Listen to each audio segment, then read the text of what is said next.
Untuk langkah yang pertama, kalian bisa masuk ke setelan atau pengaturan HP kalian. Selanjutnya di sini teman-teman silahkan klik di bagian yang namanya suara dan getaran ya. Nah, kalian klik di bagian suara dan getaran. Selanjutnya di sini teman-teman silahkan gulir lagi, kalian gulir ke bawah. Nah, di sini ada yang namanya efek suara ya. Nah, kalian klik di bagian efek suara. Nah, lalu di sini izinkan earphone menemukan, terhubung ke, dan menentukan posisi relatif perangkat sekitar. Klik izinkan aja.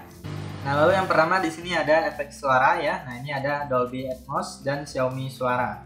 Jadi teman-teman bisa pilih salah satu. Nah, ini biasanya saya pakai yang Dolby Atmos ya untuk suara yang lebih baik. Kemudian di sini ada equalizer grafisnya ya, bisa kalian atur juga ya. Nah, ini teman-teman bisa ubah ya. Kalian suka yang mana? Yang rock, yang jazz, pop, klasik, dan lainnya ya, masih banyak lagi. Kemudian kalian juga bisa setting di bagian ini. Kalian bisa kostum sendiri ya. Nah, bagi kalian yang paham ini, kalian pasti ngerti cara kostumnya ya.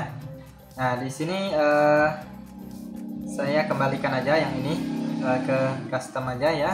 Kemudian kita kembali. Kemudian di sini teman-teman bisa lihat ada tombol remote headphone. Nah, jadi teman-teman bisa pilih salah satu, mau kendalikan pemutar musik atau tingkat volumenya ya. Nah, teman-teman bisa atur. Kemudian di sini ada tetapkan tombol. Nah, jadi di sini apabila sudah terhubung ya, nanti kalian bisa tetapkan tombol apabila ada yang terdeteksi. Nah, jadi kurang lebih seperti itu ya teman-teman. Apabila ada tambahan lain, kalian bisa cantumkan di kolom komentar. Sekian saja, semoga bermanfaat.